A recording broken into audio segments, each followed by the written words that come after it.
आजच्या व्हिडिओमध्ये आपण बघणार आहोत महाराष्ट्र स्टेट 2020-21 या मुलांसाठी परीक्षेच्या दृष्टीने जी क्वेश्चन बँक रिलीज केली होती त्याच्यावरून आपल्याला एक बेसिक अंदाज येऊ शकतो की HSCच्या एक्झाममध्ये कुठल्या लेवलचे क्वेश्चन्स विचारले जातात. तर लास्ट व्हिडिओमध्ये आपण शॉर्ट आन्सर क्वेश्चनमधला एक क्वेश्चन बघितला होता. आता आपण सेकंड क्वेश्चनपासून सुरुवात करूया. सो आजचा पहिला क्वेश्चन आणि क्वेश्चन बँकमधला दुसरा. इथे म्हटलं आहे स्पेरिकल सोप बबल, म्हणजे तो स्पेरिकल शेपमध्ये आहे आणि बबल आहे. It's expanding so that its radius is increasing. So increasing decreasing रेटवरचा आहे प्रॉब्लेम. रेडियस इन्क्रीज होते असं म्हटलं आहे आणि रेट म्हटलं आहे त्याचा rate of that radius is 0.02 centimetre per second.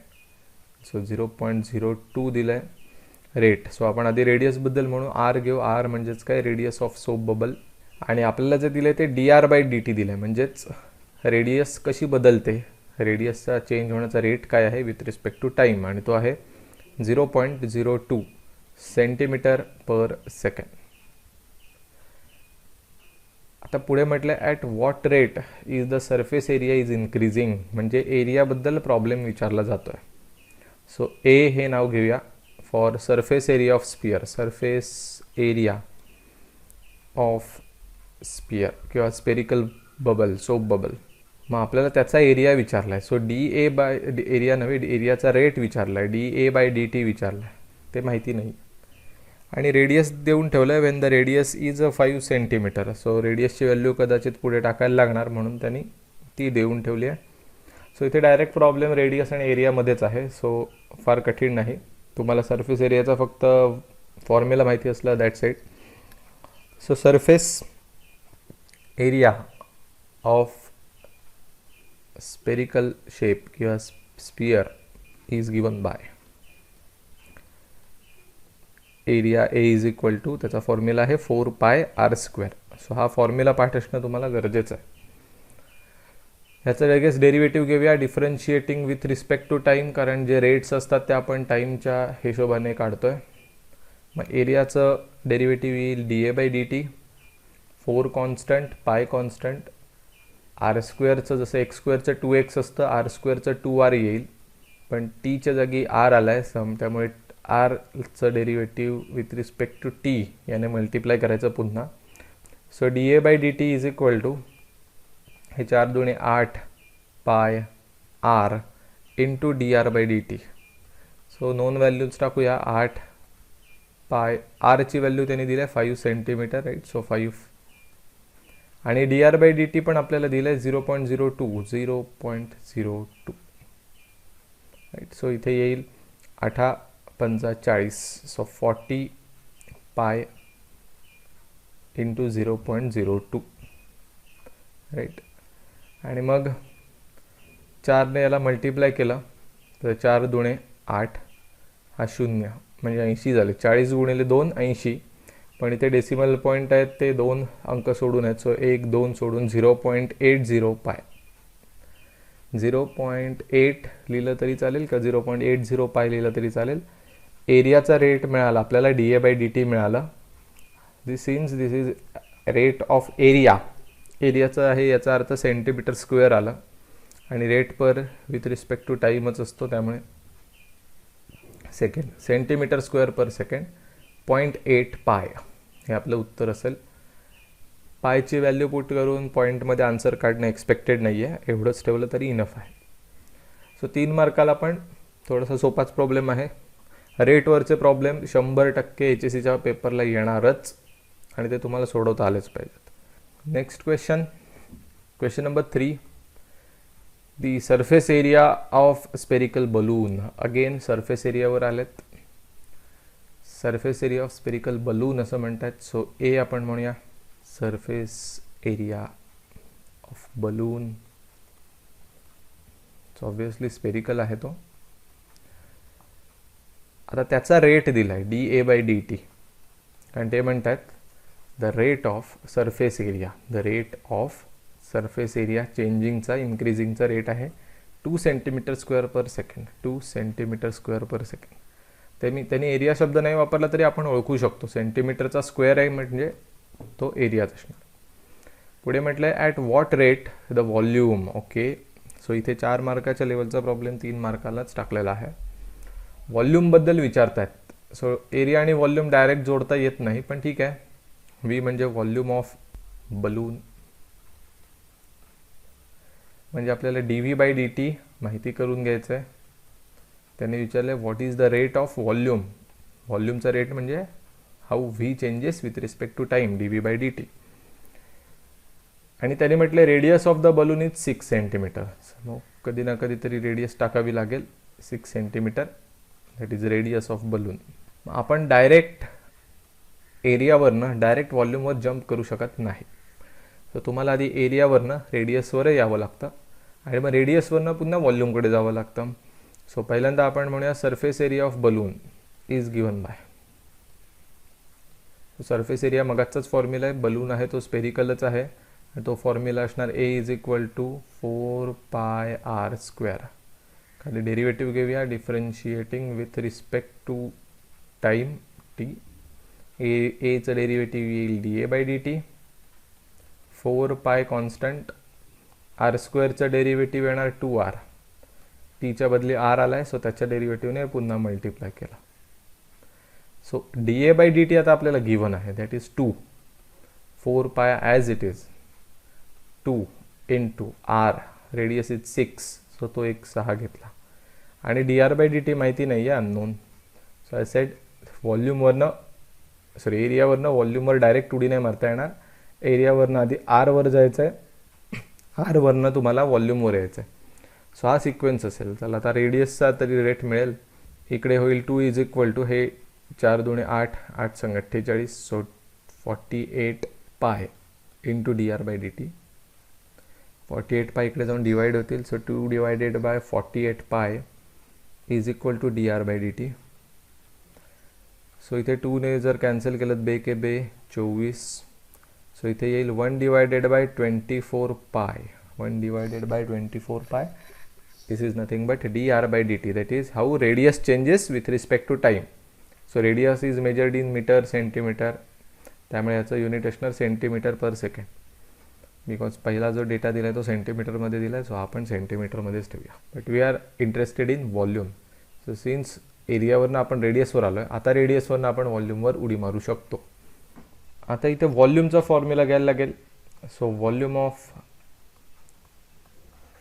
Balloon is given bye.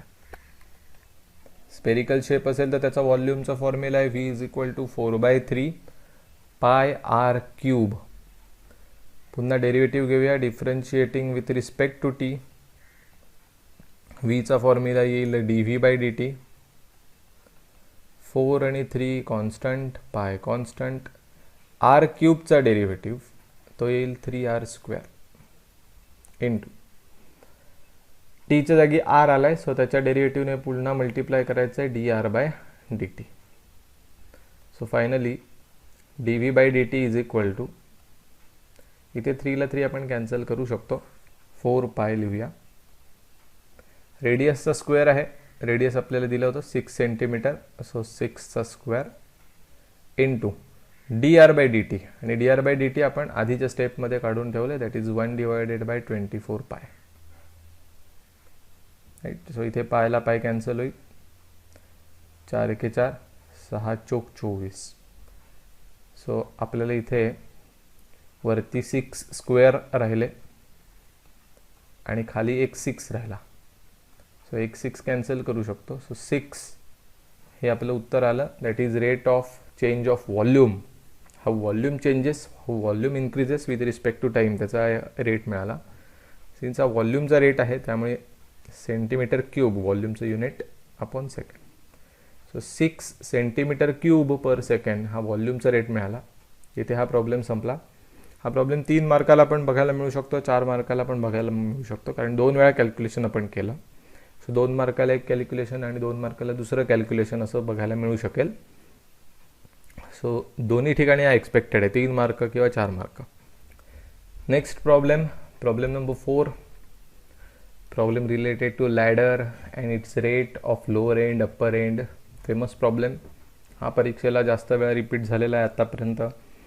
So a ladder 10 meter long is leaning against a vertical wall, means resting, अशी वाकलेली आहे आणि वॉलला चिकटून आहे. सो आपण एक डायग्राम काढू शकतो इथे, ground and wall, and this is our ladder. ही 10 मीटर एवढी लांब आहे, या टोकापासून या टोकापर्यंत. तर पुढे म्हणतात if the bottom of the ladder is pulled horizontally away. So हे जे खालचं टोक आहे ते या साईडला ओढलं गेलं, पुल्ड ओढणे, हॉरिझॉन्टली आडवं, फ्रॉम दी वॉल म्हणजे हे जसं मागे ओढलं जाईल हे भिंतीपासून लांब लांब जाईल, अवे जाईल. सो म्हणून अवे फ्रॉम द वॉल असं म्हटलं आहे. आणि त्याचा रेट दिला आहे 1.2 metre per second. So this rate is 1.2 metre per, sorry 1/2 नाही, 1.2 मीटर पर सेकंड. सो जसं हे लॅडर पुढे पुढे सरकेल, लॅडरचं हे टोक पुढे पुढे ओढलं जाईल, ऑब्व्हियसली वरचं टोक आहे ते खाली खाली येईल. मग आपण या डिस्टन्सेसला नावं देऊया. हे आडवं डिस्टन्स आहे त्याला एक्स म्हणूया, उभं जे डिस्टन्स आहे त्याला वाय म्हणूया. ठीक आहे. मग हे आडवं एक्स आहे ते हळूहळू वाढत जाणार, म्हणजे x will change, x change होणार टाईमप्रमाणे. जसजसं हे टोक मी पुढे पुढे ओढेन हळूहळू एक्स हे मोठं मोठं मोठं होत जाईल, कारण हे टोक लांब लांब जात आहे, म्हणजे एक्स आडवं अंतर वाढत चाललं आहे. पण वरचं टोक खाली खाली येईल, म्हणजे हे वाय आहे ते हळूहळू कमी कमी होत जाईल. सो आपल्याला dx/dt दिलेलं आहे 1.2 मीटर पर सेकंड. कसं कळालं हे? कारण हे एक्स वाढत जाणार. कसं वाढणार? ज्याप्रमाणे ज्या स्पीडने हा गोळा किंवा हा खालचा टोक जसं ज्या रेटने पुढे सरकेल तसं हे वाढत जाईल खालचं डिस्टन्स, म्हणून तोच रेट आपल्याला दिलेला आहे. पुढे म्हटलं आहे find how fast the top of the ladder will slide down. म्हणजे वरचं टोक किती पटापट खाली येईल ते शोधा, म्हणजे त्याचा रेट शोधा. सो थोडक्यात dy/dt काय असेल ते आम्हाला सांगा, म्हणजे वरून खाली येण्याचा रेट काय असेल. पण कधी सांगा? When the bottom is 6 metre away from the wall. जेव्हा बॉटम 6 मीटर लांबीचा असेल, मीन्स हे टोक भिंतीपासून 6 मीटर लांब असेल तेव्हा. सो पहिलं तर आधी पायथागोरस थिअरम काय सांगतं की पायथागोरस थिअरम म्हणण्यापेक्षा पायथागोरन ट्रिपलेट, बेस 6 असेल, हायपोटेन्यूज 10 असेल तर हे 8 असलं पाहिजे. 6, 10, 8. सो आपल्याला एक्स आणि वायची त्या मुवमेंटची व्हॅल्यू माहिती आहे, पण आपल्याला काढायचं आहे की हाऊ वाय चेंजेस. हे वाय हळूहळू खाली खाली खाली खाली सरकणार आहे, छोटं छोटं होणार आहे, कारण हे टोक खाली येईल. तर ते किती रेटने होईल ते काढा. सो आपण आधी म्हणूया एक्स म्हणजे काय. तर एक्स म्हणजे डिस्टन्स ऑफ बॉटम किंवा lower end of the top, lower end of the ladder किंवा bottom of the ladder, distance of bottom of the ladder from wall. भिंतीपासूनचं डिस्टन्स, भिंतीपासूनचं त्या खालचं जे टोक आहे त्याचं डिस्टन्स. आणि वाईट म्हणजे काय, वाय म्हणजे काय, distance of top of ladder from ground. So X is equal to आपल्याला 6 दिलं आहे, so therefore Y is equal to 8 येणार. अँड लेंथ आपल्याला त्याच्यासाठीच दिली आहे की 6 असेल 10 असेल तर हे 8च असलं पाहिजे. आणि length of ladder L is equal to आपण म्हणू 10 मीटर आहे, हे पण मीटर, हे पण मीटर. आता आपल्याला dx/dt पण दिला आहे. dx/dt म्हणजे हे जसं टोक पुढे पुढे सरकेल एक्स वाढत जाईल आणि तो किती रेटने वाढेल ते दिलेलं आहे. That is 1.2 metre per second. And they are asking what is dy/dt.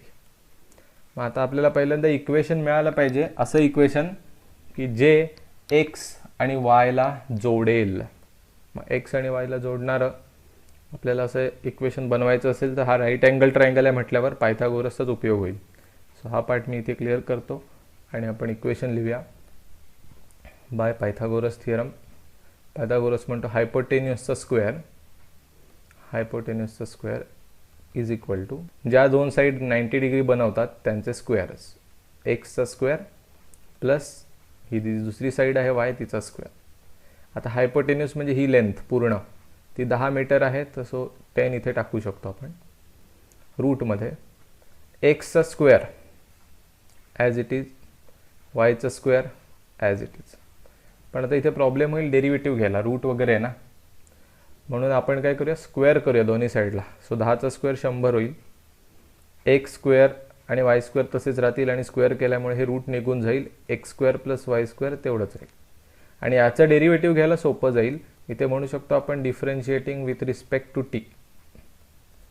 100चं derivative येईल 0 बिकॉज इट इज कॉन्स्टंट, एकटाच आहे. एक्स स्क्वेअरचं डेरिव्हेटिव्ह 2x, पण आपण टीने घेतोय डेरिव्हेटिव्ह. सो टीच्या जागी एक्स आला आहे, त्यामुळे त्याच्या डेरिव्हेटिव्हने मल्टिप्लाय करणं गरजेचं राहील dx/dt. प्लस वाय स्क्वेअरचं डेरिव्हेटिव्ह 2y इंटू वायच्या डेरिव्हेटिव्हने मल्टिप्लाय करणं गरजेचं राहील, म्हणजे dy/dt. बस आता तुम्हाला यांच्यातलं रिलेशन मिळालं. 2 2 आहेत दोन्ही ठिकाणी, ते काय नंबरच आहेत. एक्सची व्हॅल्यू माहिती आहे तुम्हाला 6, वायची व्हॅल्यू माहिती आहे 8, dx/dt तुम्हाला माहिती आहे 1.2, फक्त बाकी आहे dy/dt आणि तेच आपल्याला हवं आहे, ते मिळेल.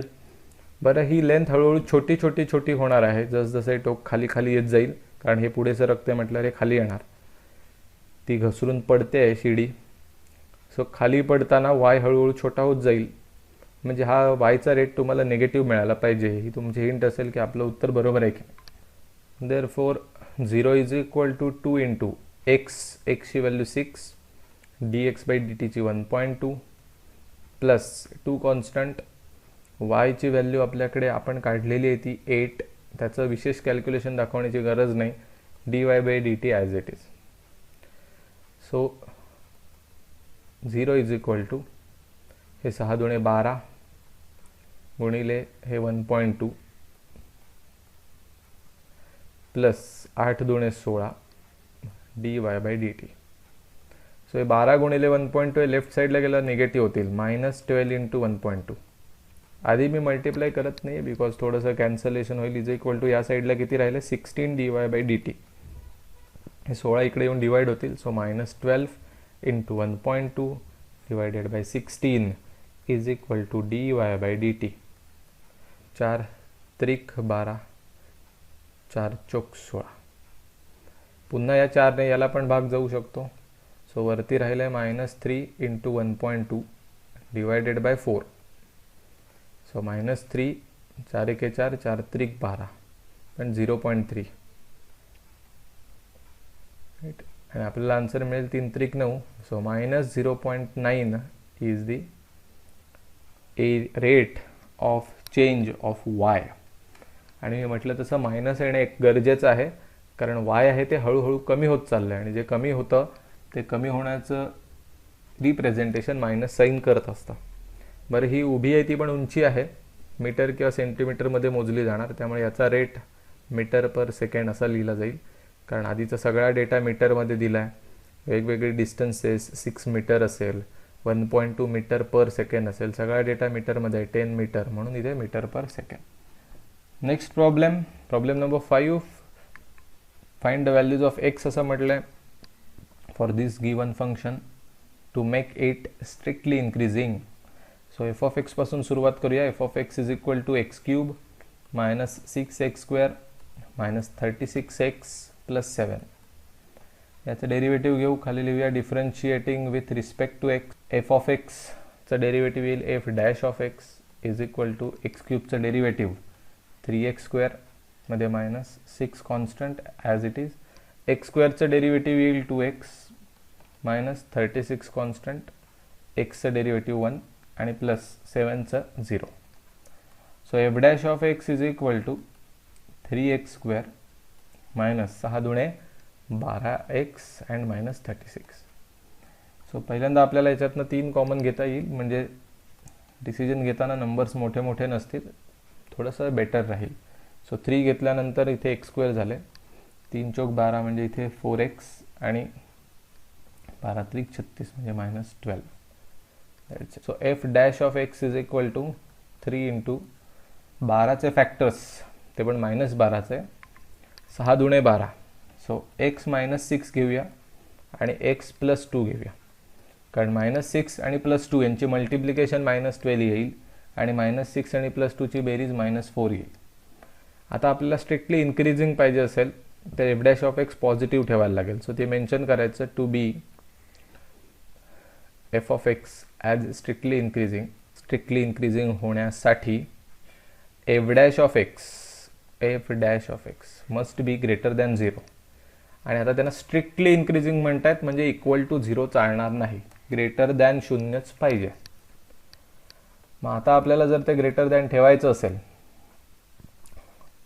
तर त्याच्यासाठी काय लॉजिक आहे. सो एफ डॅश ऑफ एक्सची व्हॅल्यू टाकतो मी 3 into x minus 6 x plus 2 must be greater than 0. 3 हा पॉझिटिव्ह आहे, त्यामुळे 3 वर काय आता डिपेंडन्सी नसणार आहे, सगळी डिपेंडन्सी असणार आहे 2 ब्रॅकेट्सवर. ब्रॅकेटची मल्टिप्लिकेशन ग्रेटर दॅन 0 पाहिजे, म्हणजे पॉझिटिव्ह पाहिजे. आता दोन संख्या, ही एक संख्या आहे, ही एक संख्या आहे. एक्सची व्हॅल्यू टाकली की हा एक नंबर तयार होणार, हा दुसरा नंबर. दोन नंबरची मल्टिप्लिकेशन पॉझिटिव्ह कधी राहू शकते, तर त्याच्यात दोन सिच्युएशन्स क्रिएट होतात. म्हणून केस 1 केस 2 असं पेजचे 2 हाफ करून लिहायचे. दोन्ही केस पेपर चेक करणाऱ्याला ॲनालिसिस करण्यासाठी आपण काय करतोय ते लगेच कळावं म्हणून व्यवस्थित लिहायचं. केस 1 मध्ये आपण असं करूया की दोन्हीही पॉझिटिव्ह असतील तर उत्तर ऑब्व्हियसली पॉझिटिव्ह राहणार. सो एक्स मायनस 6 हा ग्रेटर दॅन 0 असेल, म्हणजे पॉझिटिव्ह असेल. आणि त्याच्याबरोबर एक्स प्लस 2 हा पण ग्रेटर दॅन 0 असेल, म्हणजे पॉझिटिव्हच असेल. तर आपल्याला पॉझिटिव्ह इंटू पॉझिटिव्ह उत्तर पॉझिटिव्ह मिळेल, म्हणजे ग्रेटर दॅन 0. आणि हे स्ट्रिक्टली इन्क्रीजिंग होऊ शकतं. आणि दुसरी सिच्युएशन आहे की हा पहिला निगेटिव्ह असेल, एक्स मायनस 6 लेस दॅन 0. आणि दुसरा पण निगेटिव्ह असेल, एक्स प्लस 2 लेस दॅन 0. याचा अर्थ हा पण 0 पेक्षा लहान, हा पण 0 पेक्षा लहान. दोन्ही जर 0 पेक्षा लहान असतील तर त्याचा अर्थ आहे की दोन्ही निगेटिव्ह आहेत. आणि निगेटिव्ह गुणिले निगेटिव्ह पण शेवटी पॉझिटिव्हच राहतं, म्हणजे आपल्याला जी कंडिशन सॅटिस्फाय करून हवी ती मिळेल.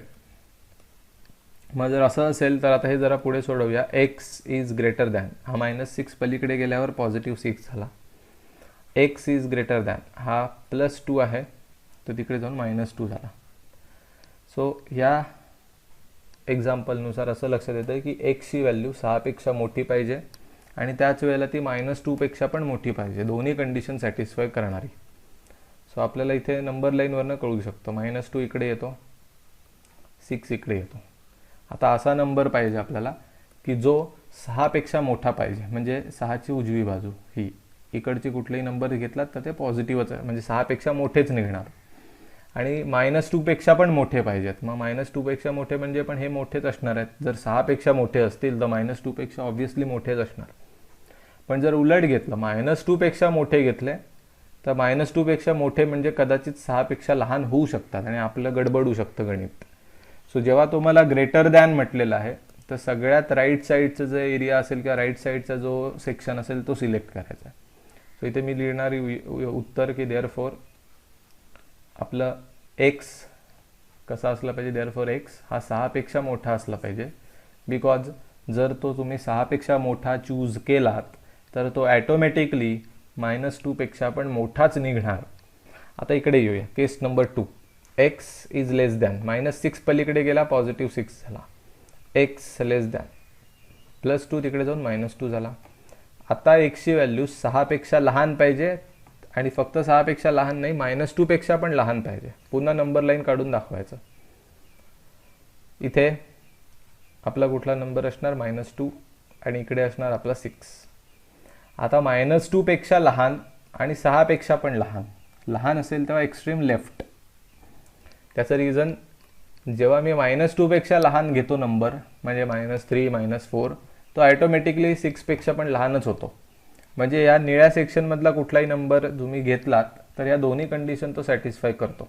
तो -2 पेक्षा पण लहान असतो आणि 6 पेक्षा पण लहान असतो. पण जर तुम्ही 6 पेक्षा लहान नंबर चूज केलात तर तुम्ही 6 पेक्षा लहान नंबर 5 पण चूज करू शकता. आणि जर 5 चूज केला आपण तर तो 6 पेक्षा लहान आहे नक्कीच, पण -2 पेक्षा मोठा होईल आणि मग हे गडबडेल. सो देअरफॉर इकडच्या सेक्शनवरनं आपल्याला एक्सची व्हॅल्यू कुठली मिळाली, एक्स लेस दॅन -2. बस ही दोन्ही उत्तरं एकत्र करायची आहेत. सो देअरफॉर एक्सची व्हॅल्यू कुठपासून कुठपर्यंत असली पाहिजे ते आपण आता लिहितो. सो एक्स बिलॉंग्स टू 6 पासून अगदी इन्फिनिटीपर्यंत कुठलंही चालेल, फ्रॉम 6 टू इन्फिनिटी. आणि इकडे अँड दुसरं कुठला, -2 पासून इकडे या कोपऱ्यात असतं -इन्फिनिटीपर्यंत. सो -इन्फिनिटी टू -2 इथपर्यंत सगळे. सो निळा सेक्शन सगळ्याचा सगळा चालू शकतो, यातलं कुठलीही व्हॅल्यू चालेल. मग ती कुठे जाऊन संपते? अगदी कोपऱ्यात लेफ्ट हँडला -इन्फिनिटीपर्यंत. सो तुम्ही जेव्हा शेवटला असं लिहाल की 6 पासून इन्फिनिटीपर्यंत, म्हणजे 6 पासून राईट साईडला अगदी शेवटपर्यंत आणि -2 पासून अगदी लेफ्ट साईडला -इन्फिनिटीपर्यंत, या दोघांपैकी तुम्ही कुठलीही व्हॅल्यू निवडा. एक तर दोन्ही पॉझिटिव्ह होतील आणि उत्तर पॉझिटिव्ह येईल, किंवा एक तर दोन्ही निगेटिव्ह होतील पण उत्तर पॉझिटिव्हच राहील, म्हणजे ते स्ट्रिक्टली इन्क्रीजिंग राहील. सो एकशा व्हॅल्यू कुठल्या घ्याव्यात त्याच्यावर आपण कमेंट केले. आपलं उत्तर इथे पूर्ण झालेलं आहे. That's it. 5वा प्रॉब्लेम पण संपला. व्यवस्थित लिहून घ्या, समजून घ्या.